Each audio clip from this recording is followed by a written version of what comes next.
when Karsten asks? Mm-hmm. 1, 2, 3, 4 pages of notes. No. Plus, I printed off news story. Funny thing is we are live. Oh. On. Am I too hot in your headphones? No. Anybody? Check 1, 2. Poopity boop boop. That's too hot. It's a little crackly. But Is it cracking? Okay. Continue. We're already starting off on the back foot. Oh, yeah. Okay. It says the video quality is bad, but I don't care because live on Mixler is more important. Oh, yeah. And we've been live there for 5 minutes. So, hey! Yeah. Oh, It's 6 that o'clock. was There we go. professional with the Yeah. paper. Yeah. Yeah.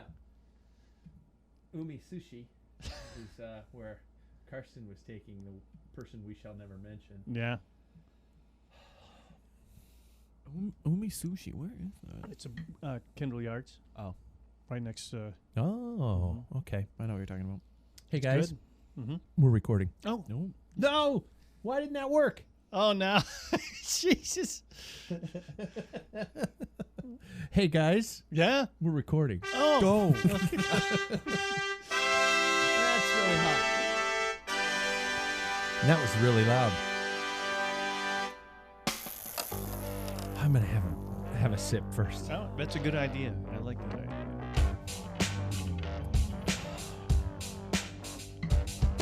You guys just got it without me, right?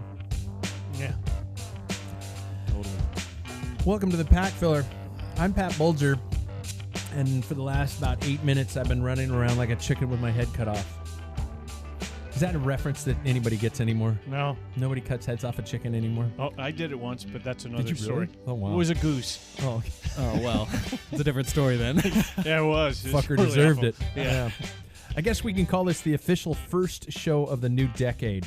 Hard to believe I've been doing this for, actually, and I'm not lying, over 20 years. Wow. You think I'd be better at it by now. In the studio with me, I didn't even have time to make them nicknames. Last time I think I called you Sippy Cup or something like that, didn't I? something. Yeah, Paul Main is here with us. Paul, regularly. Nice to have you. Wait, hang on. This beer kind of, this mic smells like a beer. It's Deschutes? No, 99 Bridge. It smells like Bend, Oregon beer. Has somebody been sitting in my Goldilocks shit. situation? It's the lipstick on the collar. Yeah. Karsten was here. He was in the he- studio. He was talking into my mic. He actually wasn't. He was just sitting there taking up space. All right. Because he wanted his swag. He wanted his sweatshirt. He wanted all that cool shit. And I finally gave it to him. And then I can't say what else he did because I promised him I wouldn't say it. Right on. Well, He even told me the name, Oh. but I won't do it. Okay. I won't do it. Also in the studio, in likely his last show for a bit, as he's off to be a big boy in school again, Jackson Bulger. How are you, man? good. Great. Feeling good. Hi. Yeah. I did that for you. I did that for you. Shit. So, oh my gosh, it's. I don't want to keep using the catchphrase of "it's a new decade," but God damn it, it's a new decade, and this That's your is last time. Don't say it again. It is though. All right. A new decade. Yeah. And for those of you who tuned in early to Mixler to see what the hell was going on, you probably saw me running around like an idiot, and that is because I showed up here at about 5:50. And didn't have anything set up. And, Paul, you didn't even show up with beer. No, because I went straight from work here. It was a long day for me, so. And Jackson's just been hanging out all day. No, I rode. He I brought rode. You rode? I rode. Wow. What? Where? I rode around our local area on gravel. All like, The American schnapps American with sugar and schnapps. syrup. Yeah. No, it's nothing like It was that. good. It was smooth. It was mellow. And then Jack had apple bourbon. Bourbon. Yeah, something. He was bragging it up that he knew the distiller. I didn't like that. It wasn't very Did you good. like it? Jack's not here, so I could say it tasted like ass. Whoa! I don't drink a whole lot of that kind of stuff No. anyway. I'm a beer and wine kind of guy, so it was I took a sip and then And Lick the floor. yeah.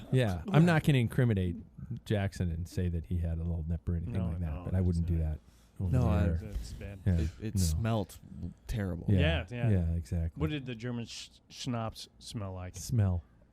It it smelt not. It smelt a little dentist office-y to me. What? I didn't love it. Just Wow.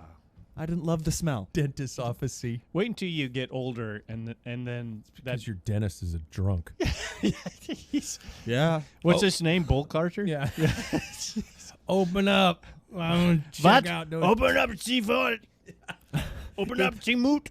Yeah, Oh I'm my on a God. mouse. Sorry. Did you see the Marathon Man with Dustin Hoffman? No, I Lawrence never Olivier. saw that. There was a Nazi German dentist in it. Nazi German is redundant, but he was like, "Is it safe?" No, it is And- not and he would redundant. That drill. is not redundant. That's true. Okay, I'm it saying. would, but yeah. Anyway, I digress. So that was the first ride, and that was a great one. Second ride, I doubled down. I don't know about you guys, but on January 2nd, I did a Sufferfest ride, which I know with you doesn't count, Paul. But then after it, I did the HIIT training class at the local physical fitness place where Bike Fit Sam was here and talked about it. And that was January 2nd. Today is January 6th. Today is the first day I have not been sore. Wow. 45 minutes, I shit you not. 45 minutes of a workout. And it was brutal. It was brutal. And there were half and half guys and women, so I didn't get outnumbered this time like with, what's it called? Pilates. Pilates. Oh yeah. I just feel bad saying it. But it's brutal. I'm going to go to Pilates again this week. I'm in, man. I'm hooked because it worked hips, core, the hips. It worked my shoulders, which was really needed, obviously, because, I mean, I can't even sleep on my side for more than 15 minutes without having to roll over on my back. I'm bad. I realized how bad my flexibility is because everybody's doing the cool down stretches where you've got you're kind of on your stomach. Kind of. You're out in a push-up pose, so to speak, okay? One leg is back, and the other one's supposed to be tucked underneath you in front of you, and then you're supposed to lie down. Pigeon pose. That's in it. yoga, that's pigeon. Okay.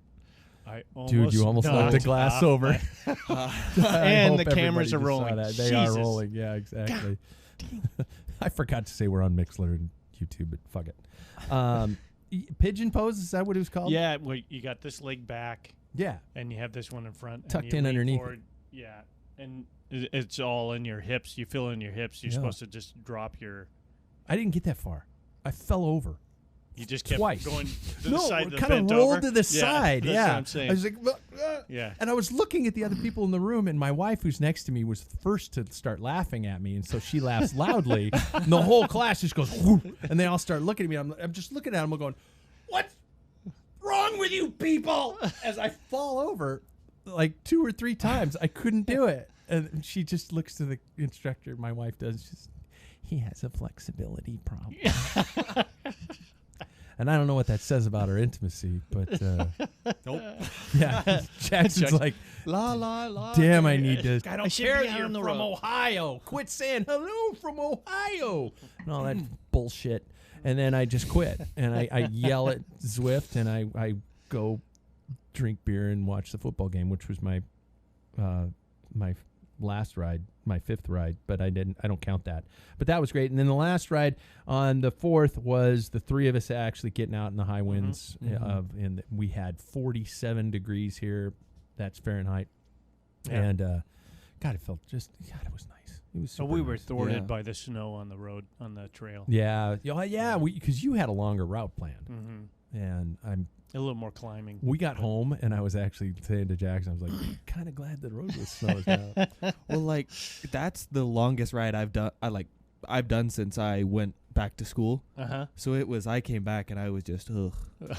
Then Yeah. of course, like I told you guys, I was going to the casino that night to gamble $20. Well, that's How'd what I that was turn going to out? say. Yeah, our Sunday was very, very interesting. So you're jumping Yeah. ahead of me because I was going to say, Paul, we all did 3 different things. Mhm. Oh yeah. I will start with myself. I got on the trainer for 20 minutes and quit. And then I felt sorry for myself the rest of the day because I actually had to go back to work the next day. And then Because you had a month off. Not quite a month. 2 weeks. Yeah, all right. 2 weeks. But and then that was it. And you, Paul, were very busy, as I say, installing a luxury item. Yeah, my wife's birthday is today. She let me come here. That was Jesus. yeah. Yeah. But she's at a movie with our daughter. So, but one of the things was this luxury item is a bubbling vat of 500 gallons of water.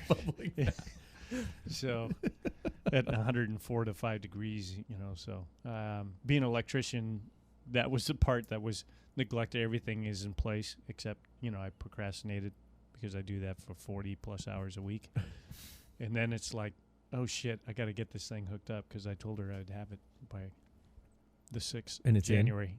Yeah, it's in, Is it warm? and we stayed up. Yeah, we stayed up till it got temperature.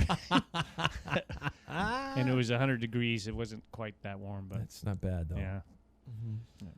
Oh. So and I didn't get a ride in. It is great after a long ride. I will say, getting into one of those things after a long ride. That horrible, horrible rain ride we went on earlier this year, I got into ours right after it. The only bad thing about it is, and this is such a first world problem, is getting out and getting back into the house because your core is still pretty cold. Yeah.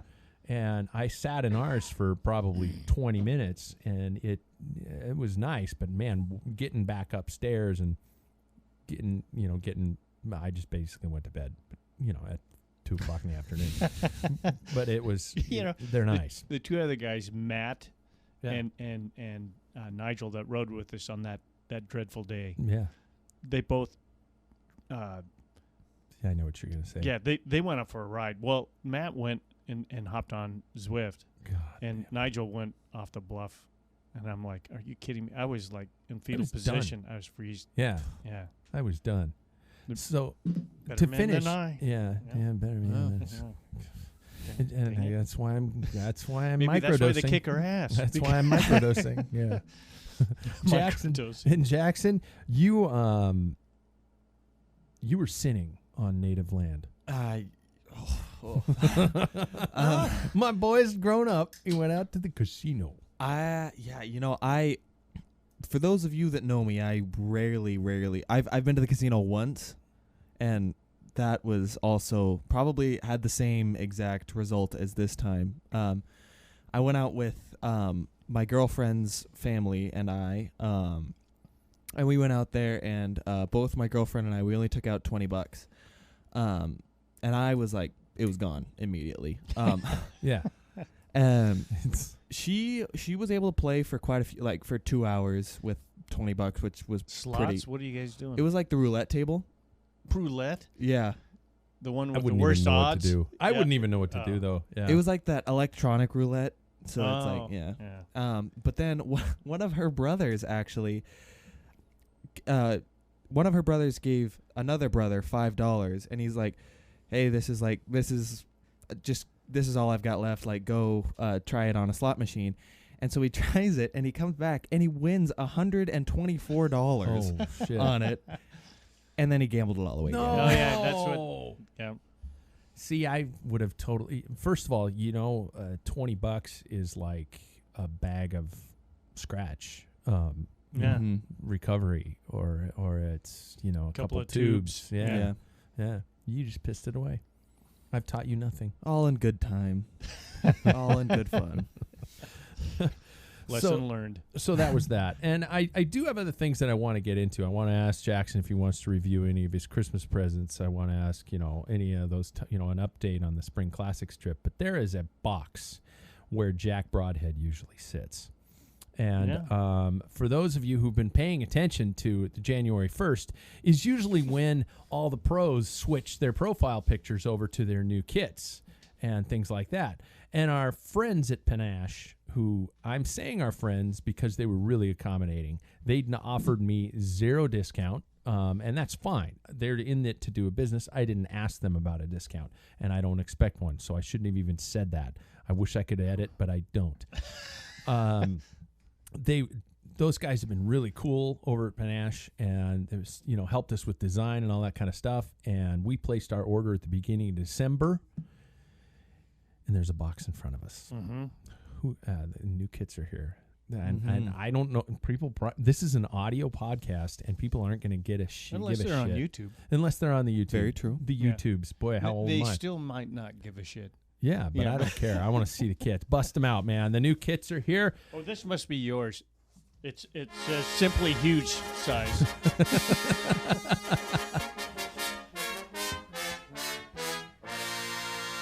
I'm so fucking excited. Oh my God. Somebody open a thermal jacket and tell me what those are like. I want to see what those guys feel like. And this is going to be so hard to do on an actual audio podcast. But damn. There's thermal. Yeah, here's yours. It's like the... Did it say Simply Huge on it? It does. Yeah.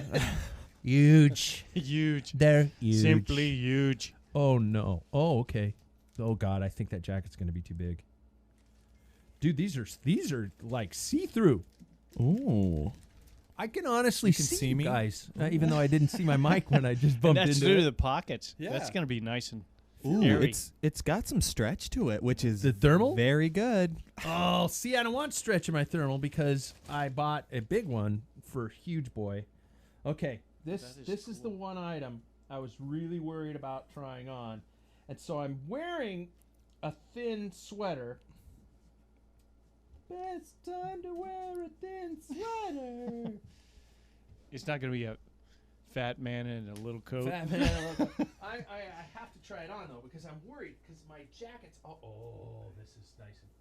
This is pulling up my sleeve. That's the long sleeve. This is the long sleeve Oh, jersey. okay. It just It's said, not the jacket. Oh. And I'm talking off I'll my- dig. Shorts. This is exciting. Exciting. Bib shorts. I'm a fan of the thermal long sleeve. I like this. Oh, so he's got it. He's got This is the long sleeve. So we have a The long jacket as sleeves two. are That- technically thermal long sleeves. I got a lot of room in my arms, my sleeves, don't I? But the torso, I don't have a lot of room. That's the jacket. I'm just. People have fallen asleep by now. No, man, I don't fucking care, man. These are cool. Oh, I've waited all day for this moment. all day, that's a really long sleeve. I have long ass arms in this size. and that's what you need in cycling. Really? Well, if you're aero, but I suppose if True. you're with the spacers you have on your stem in the in the rise, yeah. It's gonna work. Oh yeah. I'm gonna go over by the beer fridge. Go to YouTube if you want to see this goofy thing. Oh, jeez, this is too much. Do they make me look fat? No. Fits a, the sleeves are a little Turn around. baggy. Oh yeah, you guys. The sleeves I'm are a just little baggy. I got a little extra room in the sleeves. I got monkey arms, so it's gonna be perfect. Yeah. The Well, worst See all this thing, up the here? worst thing on almost all cycling, like even this, I get extra tall. This is our Voltric Yeah. shirt. I always have my wrists are exposed. When it's long sleeve stuff, I want long. I don't. All the bag goes around my wrist, Yeah. and that's what I want. This I gotta say, and I'm gonna, we're gonna actually get back to a real Real podcast before we lose everybody. But yeah, but I'm gonna provide a free, I don't know, plug, dude. That's nice stuff. Mm-hmm. You turned me on to those Yeah, guys, I like and 'em. that's quality shit. I'm looking at your shorts Yeah. before you soil them. Yeah. Soiled. I think they're yours. I'm gonna be Large, it'll be yours. Those are gonna be my shorts. Oh. Oh, I'm so Yeah. happy. How's the chamois? I like it. Is it? Yeah. But who even says chamois anymore? What do you guys think of the color scheme? I like it. I am. It's gonna stand out. Where Yeah. sky, kind of not a sky blue, but like a teal blue, like a lime green, like a light lime green. I couldn't tell you the colors. I should have studied closer in my nail polish class at college. You majored in the wrong things, man. Oh, I'm happy though. And I gotta say, I haven't tried on the shorts yet, but if the rest of the kit fits like that long sleeve jacket and jersey, Can I see those shorts real quick? we had a jacket with an old supplier of gears. Oh, we got socks too Rubber grippers on the legs. shirt. Oh yeah. I don't want to look like Sean Yates. Remember He'd flip them up. Yeah. He'd flip them over. Yeah. Yeah. Okay, that's going to be nice stuff. You guys, I'm not I like their endorsing them. stuff. I'm not Yeah. endorsing them because they're paying us. I'm endorsing them because it's really good quality Yep. stuff. It's more expensive than some of the other brands we're looking at, but The ones that wear holes in their shorts. yeah, I don't know what you've been doing, man, but I don't know. yeah, that was epic to see that. Maybe so. Sam will adjust me so I don't wear out shorts. Yeah. your dick's too big. Okay, No. so that was exciting. That's oh yay, new kit. Now I have a reason to train. Earlier I didn't. It's simple as This clothes. time I mean it. I get to dress up. Yeah, spent a Jesus. fortune on a costume. Yeah. Oh my God, Jackson, do you have a Reader's Digest version? You don't know what that even means. Reader's Oh, yeah. Digest is a Yeah, short version of how it felt to finally have good leg warmers and shoe covers and new lids. Yeah. I think for leg warmers and shoe covers is something I've been really hoping for, because it's like when I've ridden when I was in Portland and I rode my feet, there was one ride where I actually was like, my feet were so cold they were numb, and like I told you this because on our first ever Packfiller kit order, you and I ordered the same exact arm warmer size. Yeah. And our arms are a little bit different sizes. I understand what you're saying, I'm saying you're buff. Everybody I'm gets saying- what you're saying, Jackson. I'm saying you're jacked. No, Paul, what size did you say mine were? Simply huge. I should take that as an insult, but it's funny. It's not like fat ass. It's simply huge. There you go, yeah. But I was actually using those arm warmers for leg warmers that day. Shit. Yeah, I got some kilos to lose. Keep riding. Need another beer over here. Yeah.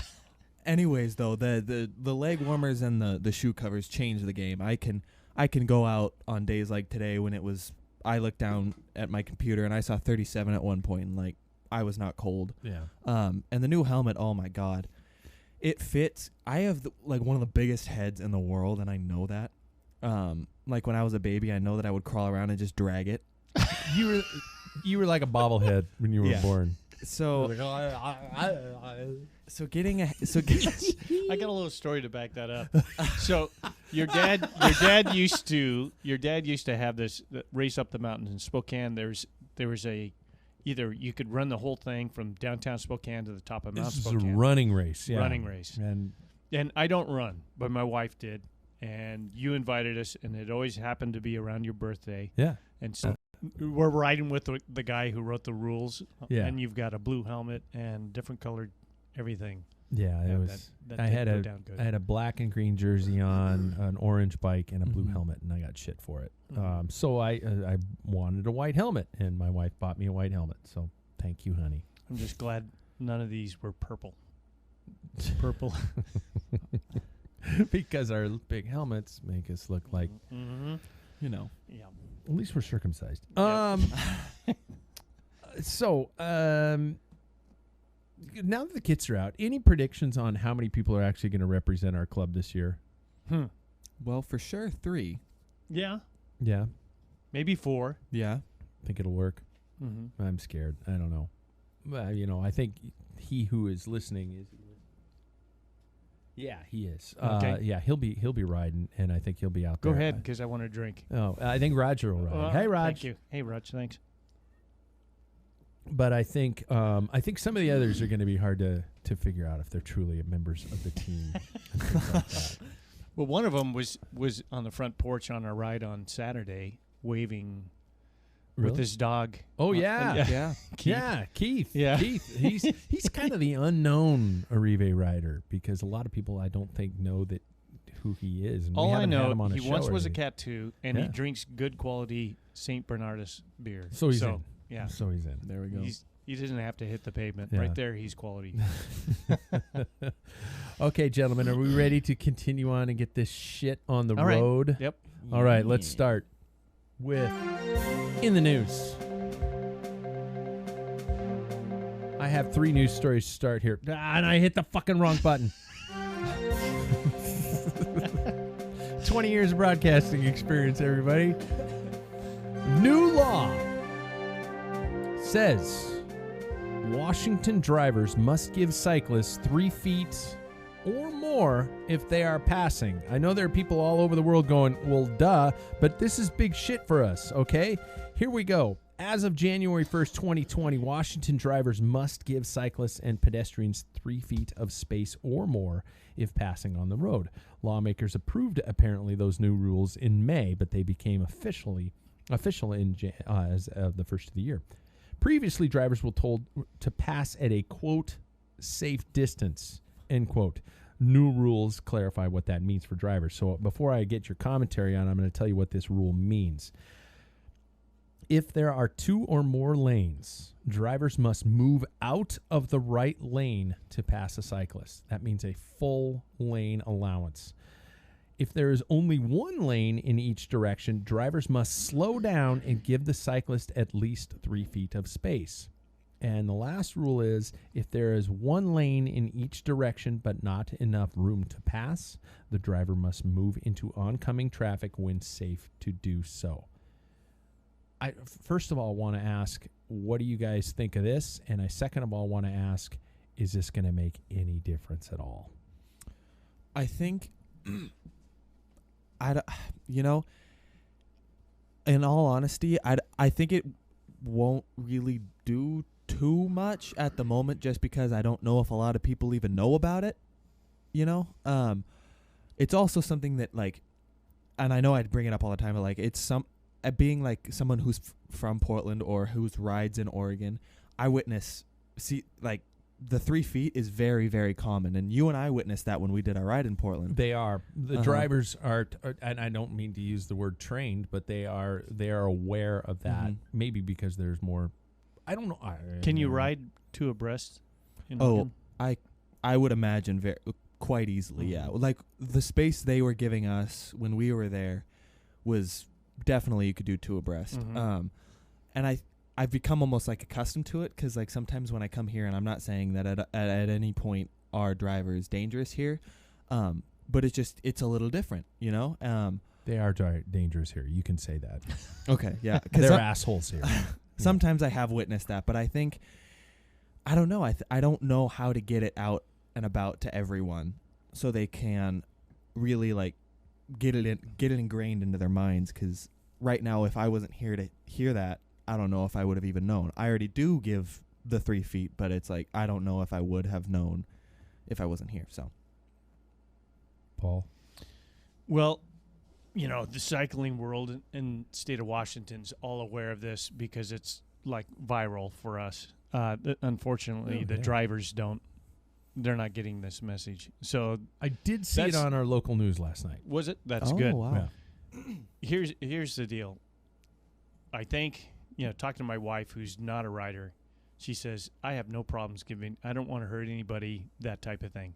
But when a cyclist is on the yellow line, and we do, I've ridden with people that are just in the middle of the road.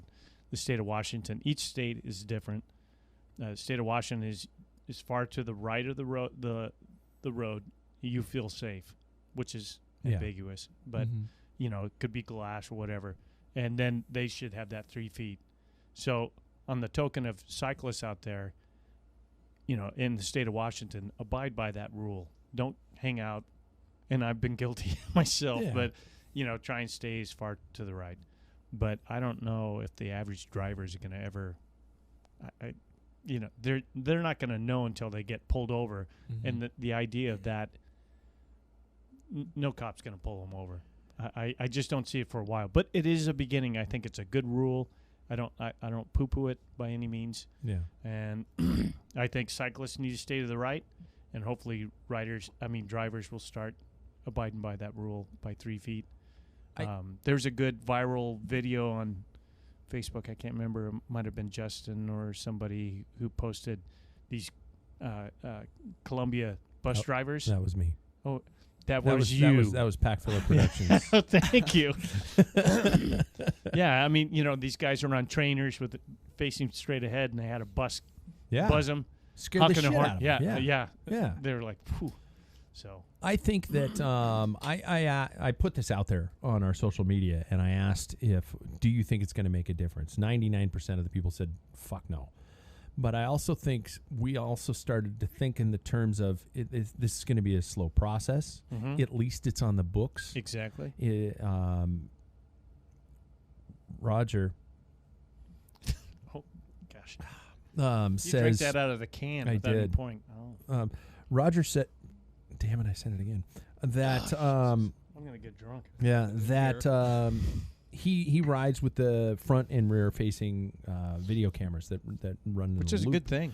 And I think that if we get to this point where riders are getting hurt, which they are getting hurt, at least there's something we can some kind of use record. to, you know, so some, you know, as negative as you want to say it, somebody could say, well, at least my family will get something when I'm killed. Yeah. But yeah, exactly. But at least there's something starting this process. Yep.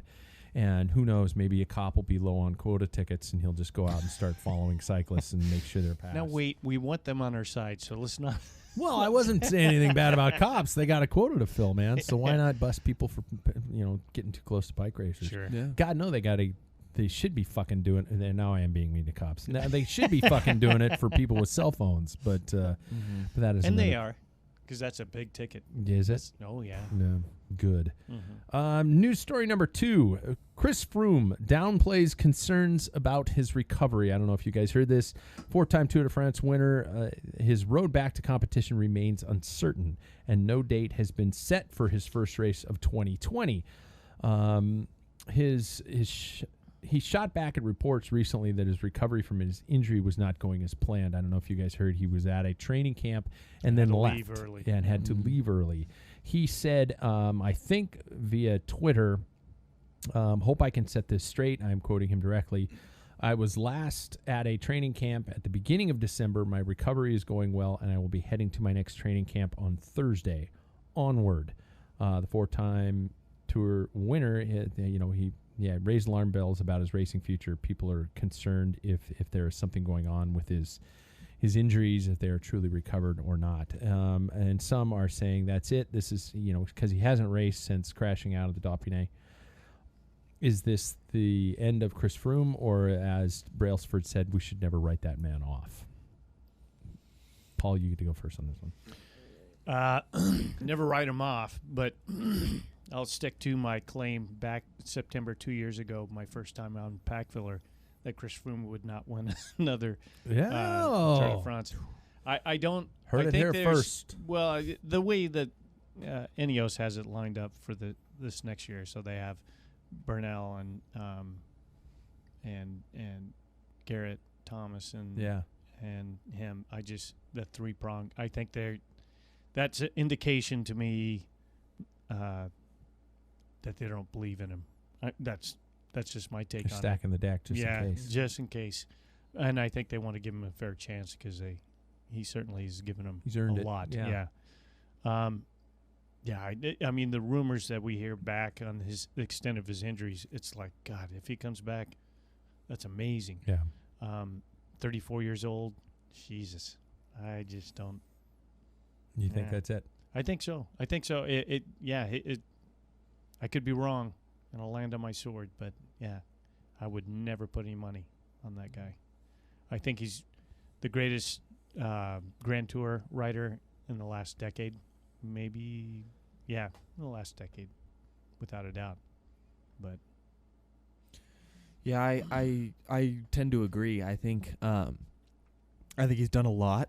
I think he's worked really, really hard with all of these Grand Tour victories, but I think his age and the extent of his injury, I think those two things are not really working well together. I do agree. I don't know if he's ever going to win again, because I think the level of competition is at a higher level than it was pre-injury. I think there are now competitors besides just Ineos teammates. There's Jumbo-Visma now who could also really compete, and I think very much so. With someone when you're coming back from injury, hopping right into that really high competition, that's really hard because you got to. I mean, cycling, yes, there's the physical ability, but there's also that being. He hasn't been in a race in a really long time now, and so it's like, I mean, of course he's not going to lose his race awareness, but I think that feeling of being in there is probably weaning away a little bit too.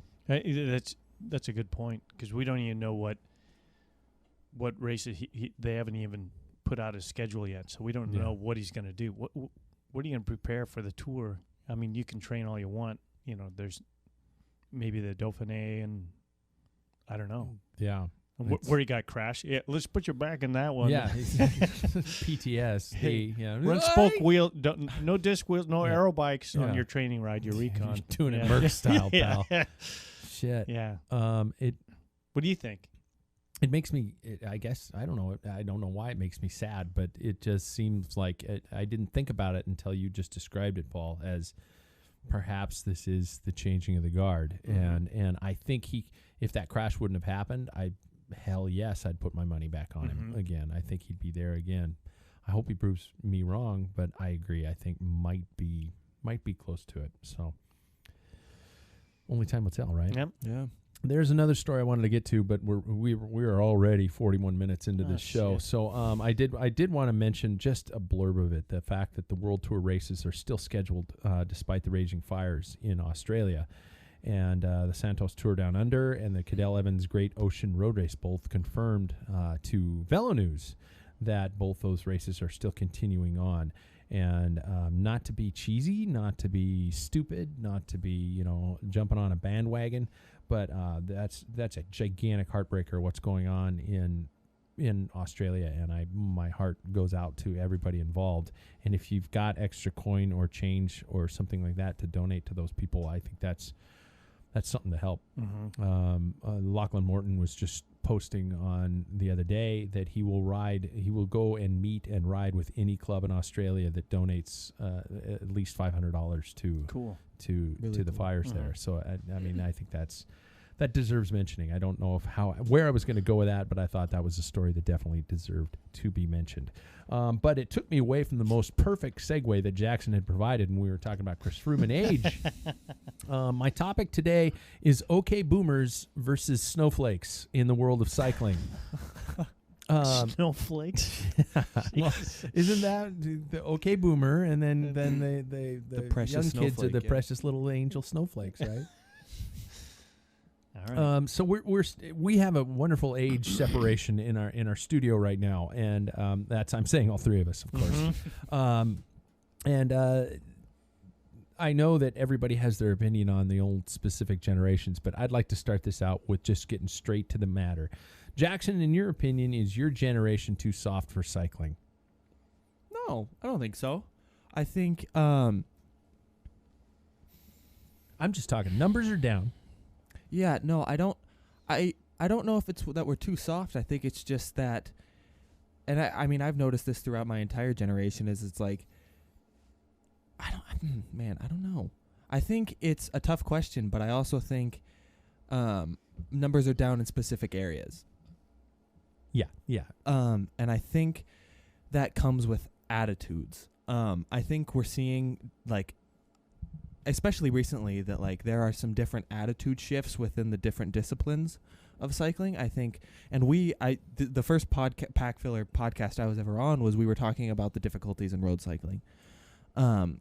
And I think in some cases, just with my experiences, I obviously can't speak for every other experience. But that's the most intimidating place I've ever been, is at a road race start line. And that could just be because of who I am, but I don't know. I never have felt welcome in those in those areas. And I think we're seeing this shift to a different type of community, this mountain bike, this gravel community that is very, and I was listening to your episode with Pete Stetna about it, how he was like, you're having a beer with the guys after, and you get to like talk about it, even though you were like really competitive during. And I don't know if I think that's where my generation is going more, because it's that community feel, you know. Yeah. Nobody's like, I hate you during the race and I hate you after. And I think, I have it written on my road ID, and I mention Peter Sagan all the time, but he has this tattooed on his stomach that says, "Why so serious?" Mm-hmm. And obviously the Joker from one of the Batman movies said that. For sourcing that quote, I appreciate it. Yeah, totally. No, I mean that seriously. Oh, really? As a Batman junkie. Oh yeah. But and like, yes, as I was saying, yes, it is from that movie, but it's also, I think it has another connotation where it's like in the end, we are just pedaling a piece of metal around, and it's not going to be the end of the world. You know what I mean? Yeah. I think there are instances where there are, like, sometimes people can be too soft. I think that spans generations. There's people that just decide to go, I want to only stay inside. You know, we were talking about the people that are just I'm going to bring that up. Don't jump ahead. Okay. Because that sickens me. And I think that's an issue. But I don't think that's just specifically millennial and Generation Z or whatever. I think that spans generations. So yeah. That's my long answer. I don't know. I like that though. I think I'm probably the only one. In fact, I know I'm the only one that's actually a baby boomer. I was born in '63, so I'm the last at the end of it. But you're technically a boomer. Wow, yeah, I am. Okay. Yep, I'm an X. Yeah. After '63, then I think it changes. Yeah. Is it '63 or '4 or something? Anyway, to me, I think the period where you grow up really influences how you perceive things. And my son is 29, and as you were speaking, of course, all my life they saw Dad, my daughter, and my son. It's cycling, everything. It's like the majority of the sports. I watch other sports, baseball, football, basketball, but cycling is year round. And we were watching the Tour de France, and somebody, I think it was Volkler, was climbing up in the early 2000s, and he's just distraught. He's got dropped, and everybody, well, if you're a big follower, a period where he's screaming at his team, they weren't helping him, and he has that water bottle, and he throws it down, and he is just, beside himself. And my son says, do you ever get like that? He's obviously not enjoying himself. Well, yeah, I've been there. Why would you do that? And I'm like, why wouldn't you? I mean, that, and lately I'm going to go a little bit deep. I came across a couple of BBC series about the Crusades. Oh my God! Yeah. Okay. So it's intriguing to me because I don't know, and again, maybe the period I grew up being a baby boomer, were out of World War II, where our dream of John Wayne sitting in the trenches and charging the enemy and bang, bang, bang, bang. We maybe that's just formed me to the point where cycling was something in my life from the time I was born. My mom said, I just wanted to ride a bike. I don't know why. I no influence from anybody, but in 1984 I saw Paris-Roubaix on CBS, and that's it. These guys, it was a muddy mess. Sean Kelly wins. He's English speaking in this year. I thought that's where I want to be. It's like in the trenches, war type of thing, and cycling is nothing like war, but that picking yourself up, fighting, never giving up, people's flat crash, that intrigued me. And I played football, basketball, and baseball. And football, there's that gridiron type thing. That was what formed me. And it didn't form my son. And I don't think it formed, the new generation. It's like, you have options. Yeah. You can play games. You can Zwift. But Well, you can, yeah. you know. Yeah. So, yeah, I don't know if we can. And part of it, too, you've mentioned several times, is the things that we did, 16 years old, you and Jack driving down in an old Beetle, Yeah. to Colorado. Yeah. Who would do that to their 16-year-old kid nowadays? So, Yeah. I don't know. Well, yeah, I'm going to jump around a little bit here, and because you guys mentioned technology, and I think a lot of older generation people blame technology for the attention span issues, for the lack of major incentive, and I'm just saying what these older people are thinking, Jackson. I'm not blaming anybody, but No. and Jackson, you brought it up. Is technology to blame? I did recently. I spoke to you guys about this on the ride the other day. I saw a post of a person bragging that they had completed more Zwift miles than road miles, and many people were on supporting that, including a guy that said his wife won't let him ride alone outdoors. Is the advent and then the growth of technology also partially to blame, being that the younger generation, you're born into technology. Older generation, it became a part of our lives. And is that something that is making us where we don't want to go outside and suffer in the dirt when we can just ride inside and hop off from where we want and, not piss our pants because we can go and piss in the bathroom? And I don't know if there are answers to this, but I'm just throwing these out there. It's a big deal right now. I think technology, I think it can both hinder and help, in any situation. But specifically cycling, I think Zwift has its difficulties. I think it does take away that draw to the outdoors that like a lot of people have. Yeah. As someone who's a college student, I do understand like the draw towards it, because like sometimes I just don't have time, and that's just a quick way to do it. But also there's no other feeling like getting back from a ride that you went on outdoors, and like it feels like you accomplished something, Very much so. But I also think there are other forms of technology. My bike computer, I had no idea where to go when I first moved to Portland.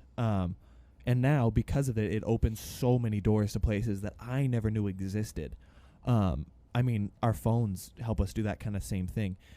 So I think, going back to my point, is that I think it can be really, really helpful. But I also think it can hinder some things. My girlfriend's, one of her family members, was born into that only knowing technology, Yeah. I was lucky enough to come up in that time when it was like cell phones were just kind of becoming like a thing. Mhm. Yeah. But it's so interesting to watch her family member go room, stay in the room, and then like come out every once in a while, And I'm not saying that's a bad thing. It's just it's just It's different a change. Yeah, it's just a change. Yeah. But also this person is like contribute or conversing with people that he might not be able to see all the time, So I think like through video games and such, So I think it can help a lot, but unfortunately it does keep people off the roads, and I think that is also tough. No, I think, obviously technology, I mentioned one of the best last show technology in the last decade was Zwift. I think that's a good influence. I think, not Zwift, excuse me, Strava. Yeah, okay. Oh, okay. Yeah, that was a Freudian slip. Yeah. But Zwift is good. I think it's a good alternative, and I'm glad I don't have a tweet account because you mentioned Okay, a couple boomer. of times. Yeah, He did. That was totally like an okay boomer all of a moment. He sudden said, I don't have people a are tweet. going to hate me. But I think, why do you, we talked about this guy bragging about he had more miles on Zwift and stuff. And what's your intentions? To me, I think it's good. If this guy, the alternative is to sit and drink beer and watch football games. Yeah. Instead of going out. Which was my Sunday. Shit. So if that. Go but, Hawks. Yeah. But, if you do that and get on Zwift, and you got somebody who's going to be healthier than somebody who sits at the couch. So I applaud that. But I have a problem with people that use technology, say, I put so many miles on this year, and they're putting that Zwift in there. Yeah. It's not the same. I've ridden, now I'm going on 35 years. I've raced and rode bikes, and it's completely different. Like our ride, we had wind to deal with. We had, conversation, not texting. Yeah. Like, hello from Ohio. Ohio. Fuck, it drives me crazy. So, you don't, this is engaging conversation. You can talk politics. You can talk whatever the group's into. That's what cycling is. And that's, I think, what makes gravel so cool, because they've got these subgroups inside this big group. Mm-hmm. Zwift doesn't do this. And everybody jumps on the big bandwagon about Zwift, you're putting out these big power numbers. And I was telling you, there is people who have made teams because of their numbers on Zwift. They can't handle a bike so well when they're out, or dealing with positioning yourself in a pack, or, dealing with racing. If you're not into racing, if you just want to, go out and ride with your friends, it's probably fine. But if racing, you can't base it on how many watts you put out. There's too many variables. Yeah. So, but but that in its essence, and I please don't take this as a joke or an insult, that in its essence is what makes our generation sound old. Yeah. It's not the numbers. Yeah. It's about riding. It's about hurting yourself. Living. You little shit. Yeah. Yeah, and but okay. Let me think about where to continue with this. I also think that there's a certain element of, and this is, and I'd like to hear this from a generational aspect in terms of, and I don't mean to be continually blaming technology. Here I am, this podcast is a source of technology. But you can't piss on that. The amount of information I think we receive is very heavily to blame. My wife and I get into conversations quite often about the fact that she's saying, well, there's so much more violence out there in the world. There's so much more danger out there in the world. The park across the street has creepy people in it. And I'm going, do you think it's truly that much of a difference? Or do you think it is, yes, there is an increase, but the fact that we are hearing about all this? I hear about every single person getting hit by a car through social media. Mm-hmm. I hear about every single, crime that's committed wherever, all around the place, because that information is being provided to us.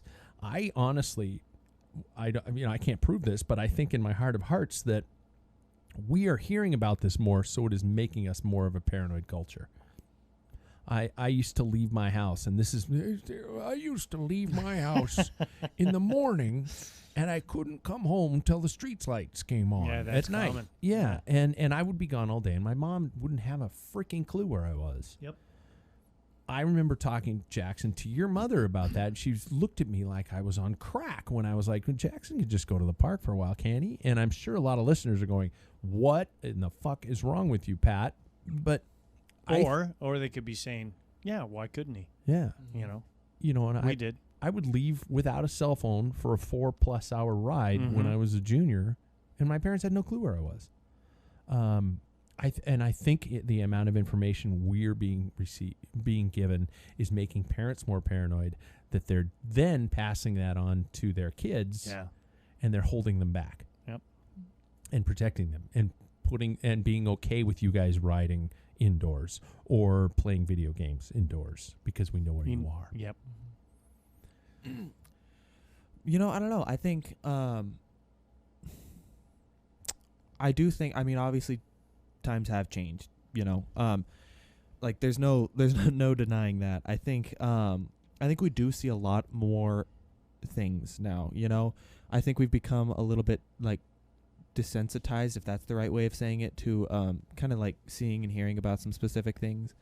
I think social media can do that, but I also think like there are good aspects of it. I think when you were talking about Strava, it made me think of whenever I see someone go out, whenever I see one of you guys go out, I'm always like, well, man, now I gotta go out. Yeah. It's like a Mhm. motivational Yeah, thing. yeah. And like, It's also called Catholic guilt.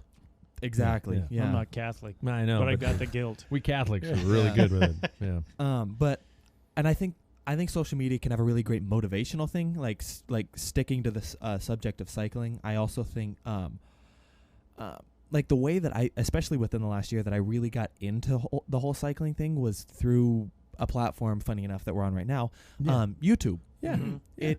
I watch these people go out and do these epic things, and it's like, wow, I want to do that. And so I think social media can really be a motivational tool. I also do think, like I was saying earlier, we are seeing more things now. And I think that does make us freaked out.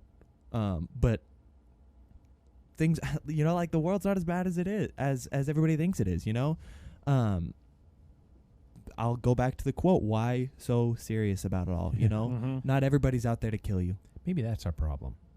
We're too serious. We're all too goddamn serious. Yeah. Everybody's mad at each other and super serious. And, we talked about that story at the beginning of the show about, it's going to be great. They got to tell us 3 feet so they can, we can sue somebody when they identify my corpse through dental records. And I said it on the show, and maybe we're all just so angry at each other. Everybody's so fucking angry these days. We all just need to. I mean, that's what attracted me to cycling in the first place, is going out, being in the middle of nowhere by myself with nothing going on. Just get lost in my head. And maybe we need to get lost in our heads more. I think that's a good point. Very good. And I think with the whole why so serious, as I've been saying, like, Yeah. I'm not saying don't take it seriously, like I'll get super angry, like I'll get intense at races, or like I'll get like competitive, but afterwards it's knowing that this is not the end of the world. Yeah. That this is not it. Maybe if something goes wrong, that's not like it's not who you are, And I think remembering that, hey, it's just a race. It's okay. Yeah. It's tough, but I think that's also necessary. That was good. I feel cleansed. Thank you, guys. and that was kind of Like one a of the good morning poo. Yeah, thank you. Yeah. Because I was kind of serious for a while there, and I just wanted to get to that. So, should we speed through some trivia here, guys, just to kind of All right, round it here out? we go. I came up with one, and I don't even have an intro for. So let me see if I can find one that would be a good intro. I don't have a. No, that's not going to work. Basically, what I've got this one is called simply "Who Am I?" All right. Yours truly spent some time on Wikipedia, of all sites, and I have the bios of very specific cyclists, some modern, some older, because I want to space it out for the generation gap here. And we only have 2 of you, so that's really not a very competitive Packfiller trivia here. So, but I just thought it'd be funny. So you got to chime in first. I will start reading the bio of the specific rider, word for word, from Wikipedia. All right. And you need to chime in with your first name and then answer the rider's name. So is this a situation where, like, if he gets it wrong, I get to steal? No. No. Okay. Maybe. Okay. Yeah. Okay. I'll allow that, because if you just ring in first right out of the gate, that's Yeah. cheating. Okay, Okay. cool. So rider number 1, born the 2nd of January 1992. He is an Australian professional road racing cyclist who currently rides for the UCI World Team, EF Education. Jackson. Lachlan Morton. Jackson gets the first point. I don't even I have a was scorecard. almost there. I don't I even was have a almost scorecard. there. I got to make a scorecard. I heard Use your packing Use my slip. panache. I heard packing Australian, and I was like, oh. Yeah. Yeah. Immediately. Yeah. Well, 92, and I was doing the calculation with Caleb Ewing. Yeah. Could have been a possibility. Okay, rider number 2, born the 17th of May, 1985, is a Belgian professional cyclist who currently rides for the UCI World Team, CCC. Paul. And that would be Greg Van Avermaet. Paul wins with Greg Van Avermaet. And rider number 3, born the 13th of May, 1986. God, these guys are young. Is a Swiss cross-country cyclist who races for Scott Schramm MTB Jackson. racing team. Nino Schurter. No, I knew Jackson would get that one when I put that together. Sorry, Paul. I knew who it was. I didn't know his name. Oh. Next rider, born the 26th of June, 1961, is an American former professional road racing cyclist, entrepreneur. Paul. Yeah. Greg LeMond. There's no way for me on that You one. were screwed from the word go. The next one, born January 31st, 1983, is a retired American professional road racing cyclist who last rode for the UCI Pro Team Cannondale Garmin. He turned professional in 2006. That is technically the end of his bio, but I will provide you. I shouldn't have said his because I gave away the fact that it's a dude. He is also the winner of the 2018 Dirty Kanza. Jackson. Yeah, Is it Ted King? it is Ted. Yeah. See how I played it fair for both of you guys? Yeah. Next rider, born the 29th of June, 1973, American former road bike racer who competed on as a professional between 1994 and 2012. He was a key domestique of another dude who was also a domestique for another dude in 2007 and for another dude in 2011 when both men won the Tour de France.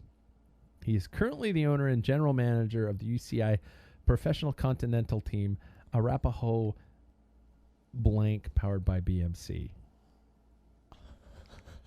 Brooke Walter? No. You got to say your name first. Paul. Paul? Brooke Walter? It has not been Brooke Walter. Should I give away the domestique he was for? Yeah. That's going to screw you over, Paul. He was a key domestique of Lance Armstrong, Alberto Contador, and Cadell Evans. Oh, Jesus. Jackson's Oh, I have no blazes. Fucking snowflake.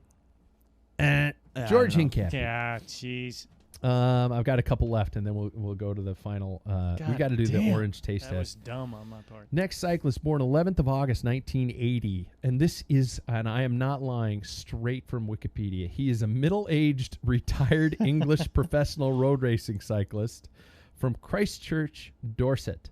In 2007, he signed a contract with DFL Cycling News Lightspeed, for whom he rode for 1 year. He was a member of the Irish and Post, Sean Kelly team from 2008. In 2009, he joined Cervelo Test Team after his contract expired at the end of 2011. Jackson. Yeah. Oh, man. What's his name? Is it? Nah, I'm blanking. Never mind. Paul. Paul. Daniel Lloyd. It is Daniel Daniel Lloyd. Lloyd. I knew I was going to say Dan. I was just about ready to spit it out, and then you got me. Next rider, born June 7th, 1956, was an English professional racing cyclist and later a broadcaster on cycling, notably the Tour Paul. de France. That would be Paul Sherman. That is the late, great Paul Sherwin. We all tied up? We are not. Paul just came ahead with 1 point. Boom, boom. Boom, boom. Next rider, born December 3rd, 1978, is an American bicycle racer. She specializes in cyclocross racing and is a 15-time national... Paul. That would be... Oh, no. Don't fail me now, memory. Katie Contlin. Katie what? Katie Compton. No, Yes, I'll thank you. give it to you, Paul, even though you said Katie Contlin. Compton. Okay, last one, and then the taste the test big is going to one. Okay. decide it. Next rider, born October 29th, 1995, is an American. Oh, Sam Waples said, "Come on, Paul," when you couldn't get George Hincapie. Is an American cross-country and mountain bike cyclist. Born to Maggie and Tom on October 1995. This person grew up in Marin County at the base. Jackson. Yeah. Kate Courtney. Holy shit. How did you do that? How did you do that? Jackson pulls within 1. Okay. Yeah. Okay. What? George Hincapie. George Hincapie. How about that, Hey! Sam? Hey. All right. Sam probably finally happy. Okay. I am going to take off my headphones for a second, and I'm going to talk away from the mic again because I have to get the taste test. Oh, taste test. Noon versus Ooh. hammer versus scratch. Hey, have you ever heard a piece of cake bike race down in kind of the Portland area? I haven't. Used to be a road race. put by David Ocker, I think it was his name, and his wife. It was just a simple little race, and she would make this cake for the winner. Okay. And it became really big. And then there was a series. It was always in, I think, March. Remember a piece of cake, Pat? Here? Piece of cake? No, it was down in Oregon. I think David I Ocker. Remember David Ocker? What? David Ocker. Man, I mean, No, he's I'm drawing old a age. blank. Wow. I'm drawing a blank. Wow. Anyway, and then the Banana Belt series. Do Yeah, they still have that? yeah. Do they I still think have they that do. down in Oregon? Yeah. Yeah, it's Don't a know. great series all through March and stuff. All right. Before okay. I continue on, for those of you watching us on YouTube, you can see that the diva himself was here earlier in the studio, and if you saw it on social media, 'cause you my- would see. What? Yeah, and he sat in my he frickin' made seat. He made Yeah. your mics Smell stink like Bend Oregon beer. Bend IPAs, bro. He dropped off this very jersey I'm holding in my hand. I'll try to hold it up for the right cameras. This is a wool jersey. Look at how long it is. First of all, it's like a fucking mini skirt. Yeah. Second of all, this is Don't smell it. no. He wears a shit ton of cologne, but I don't think he wears this. But it smells like Yeah, you don't smell another man's tunic. brute aftershave and laborious. High karate. Yeah. This is the kit that we talk about for those of you watching when we talk about this Rainbow Schwinn kit being the ugliest kit ever. And I don't want to hold it up to the blue in the Packfiller kit. Now that I'm looking at it. That's not even close. No. Okay. Oh, no, yeah, we're good. You sure? Okay. No. I'll hang it up, I promise. That was a rubbish bin. You just threw it. I don't know what you're talking about, gentlemen. In our taste test, to I think I'm going to allow. We could do with 2 points to whoever. Actually, I'm going to do 5 points to whoever gets the most correct, and this is going to be swayed heavily towards Paul because Paul is a taste Nazi when it comes to some of this stuff. Taste Nazi. I have in my water bottles here 3 orange flavored beverages. One from Hammer Nutrition, one from Noon, and one from Scratch. Okay? I will pour you a little bit in, and I will allow you the opportunity to take notes, which means you can scribble down what you think number 1, number 2, or number 3 is in order to assist you in the process. All right? The person who gets the most correct, by the way, we can also comment on how good or bad or indifferent we think each of them are. Bottle number 1. You can talk about the looks. You can talk about the smells. It looks more like lemonade from what I'm seeing. Oh, shit. That's my urine sample. Flavor number 1. Only I know what it is. As I take a drink. Not much orange. Not much. No. Not very heavy. No. Not Very heavy. salty. Extremely Yeah. salty. Oh. I feel like I have Very to salty. swish it around in my Orange is not. You got to swirl it like a wine connoisseur. oaky. Okay. It's okay. Bit on the nose. I got a little bit of chocolate. Little. Color, as you Mushroom? said, No. Jackson. It's- mushroom. It's very clear. It's the Very- clearest of looks the lemon. 3. Yeah. Yeah, so far. Yeah, okay. Okay. Number 2. Jackson, you just want to pour it into. Oh, I'll just give you another one. Oh, okay. Number 2 Yeah. You get splattered. I know what that is. might be a giveaway. Number 2, I have it all over my neck, chin. It does have a and citrus lower nose. chest.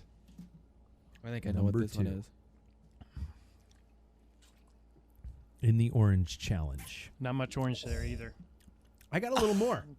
I got a little bit more. I got a little bit more orange out of that one. That's no. Almost to the point of being sour, may I say. That was That's- dreadful. yeah. That was absolutely l- dreadful. Woof. Woof. That's- no. Number 3.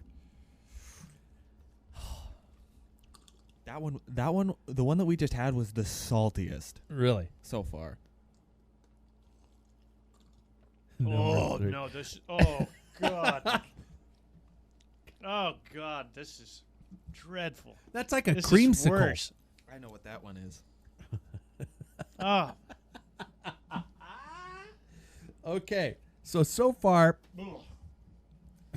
Paul's like, thank God I got some cold smoke Scotch ale left. This one is like an orange milkshake. It is. It's thick.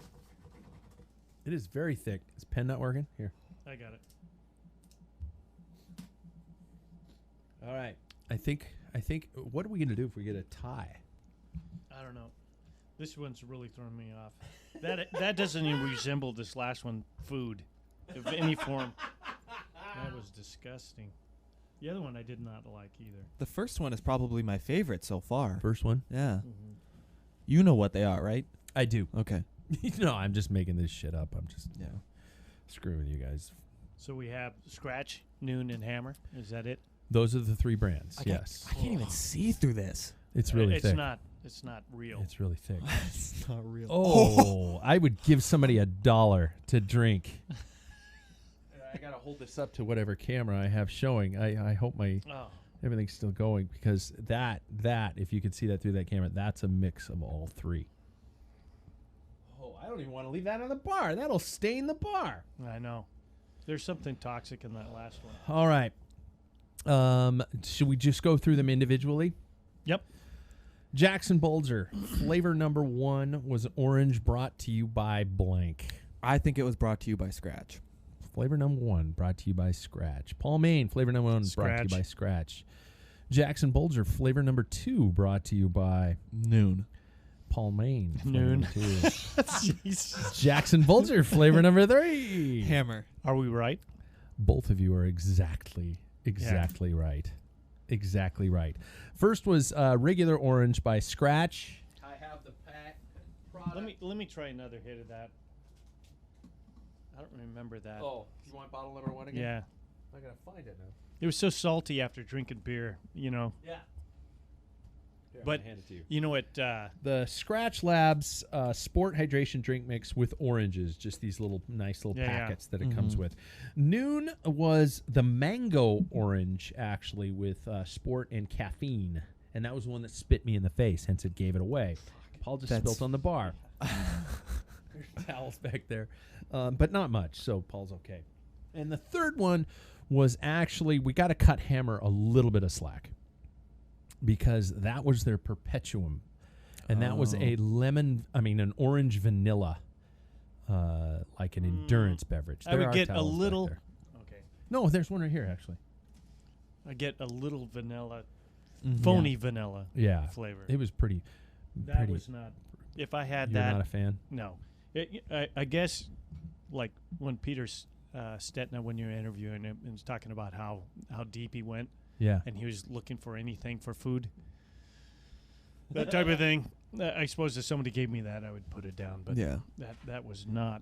So being that Paul's technically still leading by 1, do you guys want to do a final tiebreaker? Sure. And this I doubt it's going to work. But if you could freely insult a member of the other generation based on their cycling, what would it be? An insult to the other generation, without using any cheesy catchphrases such as "Okay, Boomer" or anything like that. What would be your insult to close the deal? Should I wait? Give you a second. Mine won't be any good, but in the meantime, I have to, once again, because I fucked up and didn't say it at the beginning of Packfiller Trivia, I have to thank our friends Ed Gooder. Gooder got him. Man, you guys should see their new line of glasses coming out. I shit you not. One of them actually has beers on the frames along the side. It's like, it's like, fuck New Year's resolutions, and it's like food, desserts, beer, and I mean it was funnier than shit. You guys go over to gooder.com and check out what those guys are doing over there. It's just hilarious stuff, and it's their most expensive pair of glasses on the site right now is $35, and they are polarized. They are no slip. They are classic look, and they're light, and they're funner than shit to wear. And so thanks to Gooder and those guys for being a part of the show. So now that we got that out of the way, who wants to insult the other generation? Like Jackson, you're not insulting Paul. Paul, no, I know. No. Yeah. Sounded like Paul had one. Paul has one. Well, you know, I've used this several times in a conversation on a ride, and everybody knocks the generation, your generation, Jackson, and it's the millennials don't know how to work, they don't know how to suffer, you don't know how to punch through, and I think it's all about gear ratios. It started. I've got the same one. I've got one too. Remember when I started, it was 52 or 53 42, and I remember grinding up Mount Spokane in a 42-22. Now today, I wouldn't do that. Jesus. Well, because I'm 57. But And if I was your age, hear I your would knees be. in Coeur d'Alene. I mean, we used to glamorize when I saw people with a corn cob. We used to call the Straight just block. straight blocks. They were so cool, and it was all about style points. Who cared about your knees blowing up? No. That showed you were proved to be a strong man. And you watch Paris-Roubaix or Flanders all the way up until like the mid 90s when the 39 came in. So I'm thinking all that Such a long way to get to an insult. Well, you know what's going to be? It's going to be bad like reputation. Karsten's like, fuck you, asshole. That's going to be the insult. All that bad reputation came down with the 39 tooth chain ring, which started with Shimano. So screw y'all. Push a big gear. Push a bigger gear. And Eddie B said that. Strong climbers. When That's Leach right. And he was a is- tough guy. He's going to move the derailleur forward. That was a Russian accent. Yeah. That was not A little Polish. bit. Well, it's Slavic kind of. Yeah. It worked for me. They're all the same. Okay, so what Okay. what in essence is your insult? Well, I don't blame Whatever you guys, but you're 39er? soft because you refuse to use big gears. Okay. And I've seen the gears. Yeah. I've seen your gears on your bike. And also Franck made a comment. I got my balls busted by Franck because he's saying like, dude, you got your kid on a compact chainring. It's not right. Yeah. It's not right. All right. You guys push a bigger gear, will you? Okay. Jackson, care to come back? Well, you brought up all of that, and I was like, well, I got it now. I will just say that when I reach both of your ages, I will be excited to have my knees still. Oh. I'm going to rebuttal to that. I can't imagine what your gears are going to be when you're my age. What are they going to be, like a 60 in the back and like a 30 in the front? I don't get it. It's just going the wrong direction. Like it's the pie plate in the back. I'm just saying. Do you ever I use say we that? just Do you keep this ever- going. I use that probably every time I climb. Like Genuinely every single Oh, time I shit. climb, because I actually, and I have a witness to prove this. When we did the Midnight Century, the first time I had such a different gear ratio. Okay, also the bike didn't fit, but like I had such a different gear ratio that I was pushing my knees so hard that now every time I sit down, or like every once in a while when I drive, I have to extend my knee so I can actually make sure it pops out. And now with gears like this, I can You need do to see Sam. Yeah. yeah. Mhm. I do the Yeah. Midnight Century though with gears like this, no She issue. was good. Yeah. Yeah. I really don't know who won. I think I just wanted you guys to keep who's watching? insulting each other. Is Sam? Yeah, we've got quite a few people All on right. on Mixler, but we should pick Sam because he commented earlier. Sam, yeah. if you're still on there, let me see if he's still on. No. Oh, No. I'll shame him. Soderbergh's still there. Oh yeah, that's Soderbergh. Soderbergh, who won, man? I think we know. Yeah, that isn't very fair, is No, it? That isn't very fair because you're kind of have to be Well, stuck see? with it. Because, well, I'm not going to go there. While we wait for the potential vote that will never come, if it ends up with that, I'm going to just say that Paul, unfortunately, sorry, Jackson, the older generation, the boomers won a Packfiller That's trivia right. tonight God damn by it. what did I say? 1 point? Yeah. 1 point. Yeah. That's a close Packfiller trivia. Yeah. So there we go. Not a bad way to go out for Jackson's season here because Yeah. who knows when you're going to be back, you little punk. You're Spring gonna go- break. Yeah, Yeah. exactly. Mhm. Yeah, that's pretty sad that you come home for spring break. And I just mean because You're not going down to Florida. Not going to Cancun. Jackson gone wild. Jackson gone wild. Our kits here. I hope you guys all get your. Oh yeah, Brent did vote Boomer. Yeah. Thank you, Brent. That is another episode of the Packfiller. I'm going to figure out a way to come back next week. Obviously, I got to just start thinking about who we're going to talk to. I got a couple high-end riders that I'm talking to, but getting in touch with them is always about as difficult as herding cats. But I've become pretty good at that after a while. Thank you guys for being here. Thank you to our nutrition suppliers for giving us good, bad, and ugly. Thank you to Gooder. Thank you to our friends over at Fit for Hope. Subscribe to the podcast. Please keep chiming in. Apparently, you guys like our blog that we've been posting up. I didn't call it a blog though. It's a online magazine or something like that. It sounded so much cooler that way. And Jackson's got one coming, right? Yeah. Better. We got the goal is for at least weekly updates on that one. So keep logging in and telling us what you think and reading along and reminiscing with the old farts. Until next time. Bye. Oh, I should. For the last one, bye. There was. Cleared